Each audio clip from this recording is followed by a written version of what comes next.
Nongeye kubasuhuza ndetse no kubahereza ikaze inshuti bakunzi bamba TV Rwanda. Turagarutse nanone na makuru agezweho ku mirongo y'urugamba. Turacyari mu gihugu cya Kongo. Abantu rwose bakomeje kujya mu rujijo bibaza bati nibiki biza gukurikira mu gihugu cya Kongo. Bamwe barimo baribaza bati kuki Antoine Kisekedi Chilombo perezida w'igihugu cya Kongo atari kugira ikintu avuga kubijyanye n'ibyo M23 ikomeje gukorera ingabo za Fardc. Abantu bategereje rimwe mu ijambo ry'ihumure rishobora guturuka kuri Antoine Kisekedi Chilombo ariko barahebye na n'ubu ngubu hari abantu barimo baribaza bati se Antoine Kisekedi Chilombo we aracyariho. Abandi bakavuga bati kuki adakoma niba ariho. Ndaje tumugarukaho uyu mupereza w'igihugu cya Kongo tumenye ibye ukuntu bihagaze kugeza maginga ya, ndetse kandi turaza kurebera hamwe ibijyanye n'urupfu rwa Peter Cirumwami. Uyu nguyu ni guverineri w'intara Kivu y'Amajyaruguru. Umutwe wa M23 wamaze gukonfirma yuko mu by'ukuri uyu mugabo yaba yaraguye mu mirwano rwose hariya Asake. Ibyo byose ndaje mbigarukaho mwumva uburyo uyu mugabo rwose yapfuye icyo bita urupfu rwari rwahumuye, kandi ndetse nanavuga ni yari yarwihamagarije ku buryo bukomeye cyane. Ni nyuma y'amagambo akomeye cyane ndetse no gusiga umugore wa 9 mu gahinda gakomeye cyane. Uyu General Peter Cirumwami mu by'ukuri yari amaze igihe gito arongoye umugore wa 9 ariko kugeza amaginga ya akaba yamaze kuryamira uko abagabo. Ibyo byose nabyo ndaje mbitotore mwumirwe mwumve uburyo uyu mugabo rwose yihamagarije icyo twakita nk'urupfu nyuma yuko agiye ku mirongo y'urugamba. Ntabwo ari ibyo byonyine kandi turubuze kuganiraho muri aya makuru yacu, kubera ko turaza kurebera hamwe ikintu bita inama. Ni inama yakozwe n'umutwe wa M23. Ni inama ishimangira yuko mu by'ukuri M23 yamaze gushimangira umwe mu bagabo bagomba kuzayobora uyu mujyi wa Goma. Ni inama yaraye ibaye ku buryo buteye ubwoba, inama y'igitaraganya kuri M23. Ni bimwe mu bintu byagizwe ibanga ariko byarangiye mu by'ukuri amakuru utuyamenye. Ndaje mbabwire umwe mu bagabo rwose bibirokoroko, umwe mu bagabo bakomeye cyane ugiye gutangira rwose kuyobora uyu mujyi wa Goma. Ni byaganiriwe muri iyi nama ya M23. Ikindi kandi turaza kujya hanga ku mirongo y'urugamba, ndi kuvuga mu kibaya. Ikintu cyitwa imbunda ziremereye zikomeje kurasana ku buryo bukomeye cyane. Ni nako kandi icyo bita Fdrl, icyo bita wazalendo Fardc bakomeje gukoresha zimwe mu ntwaro ziremereye. Ibyo byose nabyo turabigarukaho muri aya makuru yacu kugira ngo mu by'ukuri murushaho kumenya ndetse no gusobanukirwa uburyo bihagaze ku mirongo y'urugamba. Reka nizere yuko rero mwamaze gukora subscribe, ndetse kandi reka nizere yuko tugiye kubana muri aya amakuru yacu agezweho ku mirongo y'urugamba. Reka duhere hano mu kibaya, kubera ko mu kibaya ibintu ntago bimeze neza. Ntabwo bimeze neza nshuti bakunzi bamba TV Rwanda. Ni ukuvuga ngo ikintu cyitwa Fardc, ikintu cyitwa wazalendo Fdrl ndetse n'abacancuro, ayo ni amakuru turi gukurara ku mirongo y'urugamba.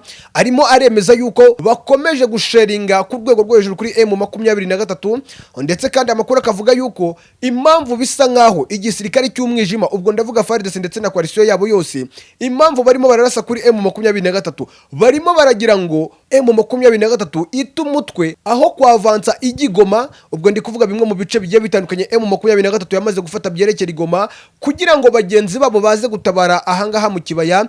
Ariko mu by'ukuri M23 nibwo bwa mbere twumvishe nayo ikoresha zimwe mu mbunda ziremereye hano mu kibaya, kubera ko zirimo zirumvikana kugeza anaya amasaha. Gusa amakuru yandakanavuga yuko M23 uyu munsi bishobora kuza kurangira yinjiye ahangaha mu kibaya. Ikindi kandi igafata uyu musozi wa Nyiragongo, dore yuko ari umwe mu misozi amakuru dufita nuko icyo bita Fdrl rwose cyaragiye kirahakambika, kihagira iwabo ku buryo bukomeye cyane. Su gusasa bararyama, ndetse kandi mu by'ukuri amakuru ava hariya za Nyiragongo nuko hari imwe mu mirima myinshi cyane y'ababa Fdrl mu by'ukuri barimo baranga gusiga ibintu byabo, ariko M23 nayo ikomeje rwose kubamerera nabi. Amakuru rwose twari turimo turahabwa na bamwe mu bantu bari ku mirongo y'urugamba nuko noneho batangiye kurasana abegeranye. Ibi ngibi bigashimangira yuko umutwe wa M23 ushobora kuza kurangira ufashe iyi kibaya ndetse n'iyi Nyiragongo. Reka noneho twirukanka turebere hamwe situation uko zihagaze Goma. Umujyi wa Goma ukomeje kugenda ugarukwaho ku buryo bukomeye cyane,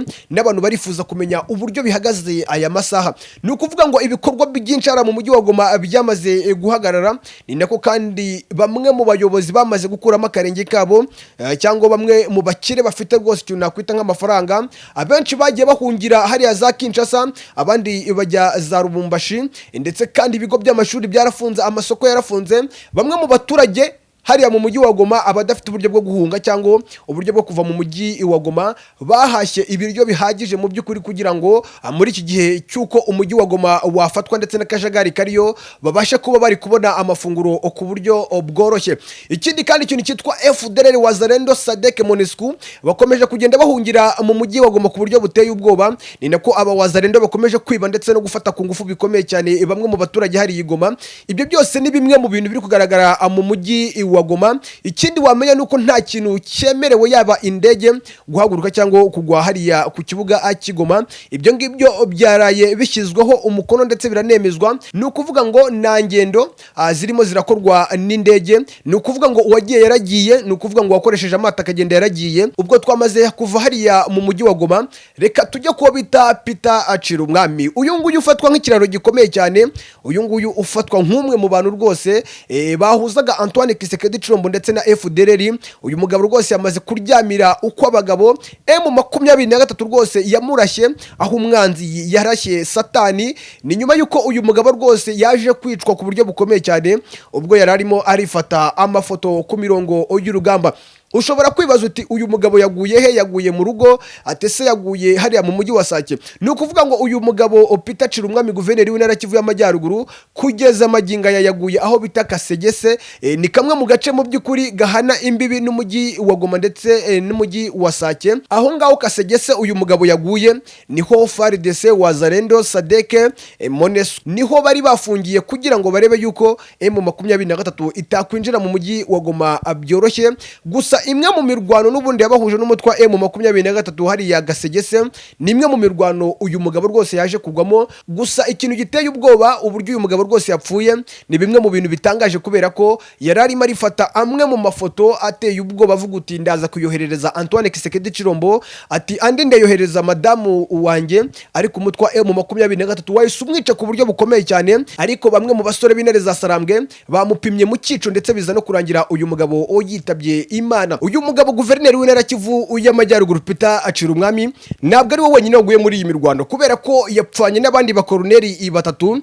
Bamwe mu bakoroneri rwose bamurindiraga umutekano, abandi baje kugirwa inkomere ku buryo bukomeye cyane, abandi bagirwa ibimuga ku buryo buteye ubwoba, ari nako kandi abandi bari kugwa ku mirongo y'urugamba. Uyu mugabo mu by'ukuri wafatwaga nk'imwe mu iturufu ikomeye cyane, nk'umwe mu bahuza bakomeye cyane, dore yuko uyu mugabo yahuzaga umutwe wa Fdrl ndetse no bita Antoine Kisekedi Chilombo. Ikindi kandi yafatanyaga na Fdrl ku buryo bweruye ndetse kandi bakanishimangira umugambi mubisha wabo wo guhungabanya umutekano ku gihugu cy'u Rwanda. Uyu mugabo rero Peter Cirumwami ubu tuvugana akaba yamaze kuryamira uko abagabo, navuga ni simbizi neza niba yagiye mu ijuru cyangwa niba yagiye ikuzimu. Gusa icyo navuga ni kimwe, nuko umwami yakoreye ubwo yari hariya ku butaka bwa Kongo, uwo mwami agomba akumuhemba bubi na bwiza. Reka tumwifurize rwose kugira iruhuko ridashira. Ikindi wamenya kuri uyu mugabo Peter Cirumwami nuko yari amaze gushaka umugore wa 9, umugore rwose wa 9, umwe mu bagore rwose ngo yararimo arashaka uburyo yaza kuza kumwohereza tumwe mu dufoto, ndetse amakuru akanavuga yuko amwe mu mafoto yari yifotoye yashakaga kuyohereza Antoine Kisekedi Chilombo agira ngo amuhumurize ndetse no kumwereka yuko noneho ari ku mirongo y'urugamba. Ikindi kandi ashaka kwereka Antoine Kisekedi Chilombo yuko umutwe wa M23 bakomeje kuvunira umuheto ku buryo bukomeye cyane. Uyu Peter Cirumwami urumva yuko umunsi w'ejo rwose ntabwo wamuhiriye. Namwe mu makuru akomeje kugenda agarukaho n'ibitangazamakuru bigiye bitandukanye, kugeza maginga ya umujyi wa Goma rwose urimo uriragira ndetse ukanicyura, niko navuga, kubera ko umwe mu bayobozi bakuru, bamwe mu bayobozi rwose ba Kibamba bavugaga ari kijyana, ubu tuvugana rwose bakaba batagihari. Ni ukuvuga ngo umuntu wese ashaka yagenda akifatira uriya mujyi wa Goma, yaba Wazalendo yawufata, Fdrl yawufata, Fardc MONUSCO ndetse na M23. Gusa M23 ikomeje gukomanga bikomeye cyane ndetse no guteguza bamwe mu baturage bari mu mujyi wa Goma kwitegura kubakira neza, dore yuko umuvugizi wa M23 yavuze yuko M23 igomba kujya gufata umujyi wa Goma, ndetse kandi anabwira abaturage yuko M23 icyo igiye kuzana ari amahoro. Anababwira yuko ngo bagomba kujya bakora amasaha 28 bagaca ibintu bijyanye n'ubujura bukorerwa ari mu mujyi wa Goma, ubusambanyi cyangwa gufata ku ngufu, ikindi kandi ubwicanyi bukomeza kugaragara ari mu mujyi wa Goma.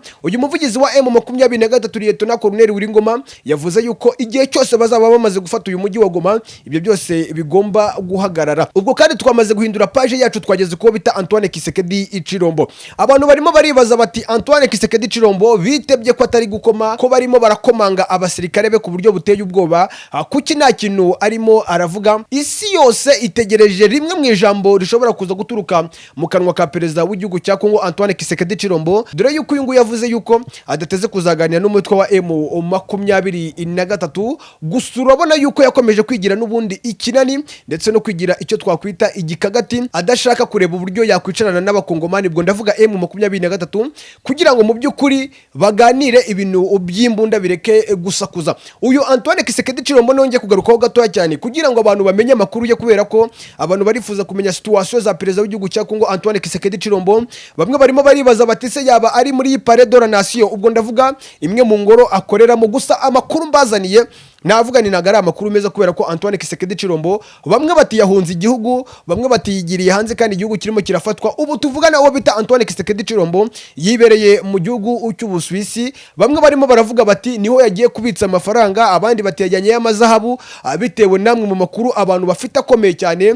Dore yuko amakuru anavuga yuko bamwe mu baperezida basahura imwe mu mitungo y'ibihugu byabo babitsa muri amwe mu mabanki akomeye cyane hariya mu gihugu cy'Ubusuwisi. Rero bamwe barimo baravuga ati uyu mugabo Kisekedi nyuma yuko abonye yuko igihugu bakimufatanye, ati byakanga byakunda yagiye kubitsa bumwe mu butunzi bwa Kongo agomba kuzakoresha mu myaka yindi iri imbere.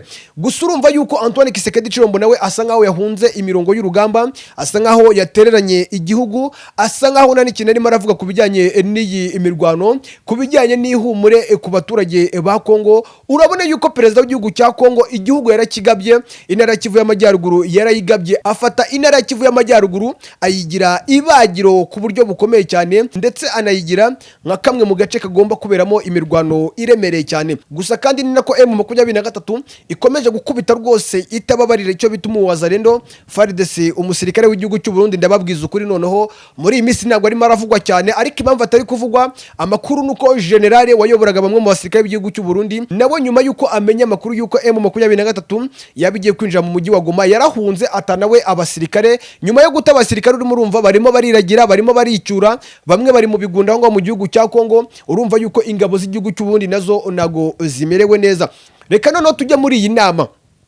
Yakozwe n'umutwe wa M23. Nimwe mu nama yabaye ku buryo bukomeye cyane, nimwe mu nama navuga ni inama ikonfirma yuko M23 yamaze koruganiza ibijyanye n'uburyo bagomba gufata umujyi wa Goma. Amwe mu makuru dukura mu gihugu cya Kongo, ariko by'umwihariko amwe mu makuru dukura mu byavugiwe muri iyi nama, nuko noneho ku munota wa nyuma M23 yahisemo umwe mu bayobozi bakomeye cyane. Ese muvuge, mubabwire, mwumirwe, ntabwo bajya bakunda kumubona ku mirongo y'urugamba, ntabwo ajya agaragara mu by'ukuri mu bice bimwe na bimwe. Ubu bamwe batangiye kuvuga bati ngo Sultani Makenga ngo agiye kujya mu mujyi wa Goma. Uwo muntu bahisemo ni umwe mu bantu bakomeye cyane muri M23, ni umwe mu bantu bagaragara gake ku mirongo y'urugamba. Mushobora kuba mwaramubonye nka rimwe cyangwa kabiri, ariko amakuru aravuga yuko M23 yamaze kwihitamo umwe mu bayobozi bakomeye cyane muri M23 ndetse na FC ugomba kuzajya hariya mu mujyi wa Goma. Mu gihe cyose M23 yabifashe uyu mujyi wa Goma, biravugwa yuko uwo muyobozi ari we mu by'ukuri waba uri kuyobora uyu mujyi wa Goma. Ikindi kandi niwe muyobozi waba uri guhumuriza abaturage. Iyi nama rero ni imwe mu nama mu by'ukuri yashimangiye yuko M23 yamaze gupanga ibyo gufata umujyi wa Goma, niba yanatangiye gushyiraho bamwe mu bayobozi bagomba rwose kuzaba bicaye ku ntebe isumba izindi hariya mu mujyi wa Goma.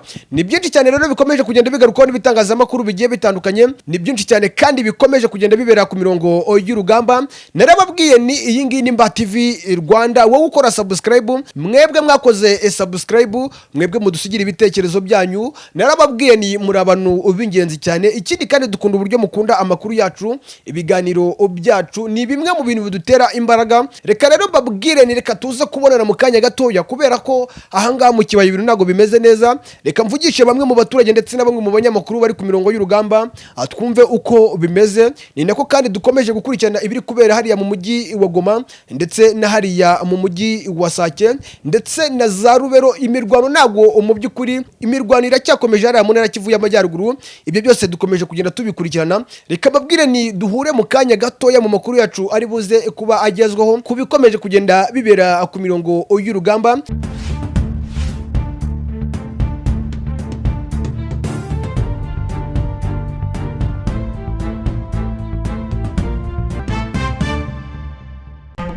Subscribe to this channel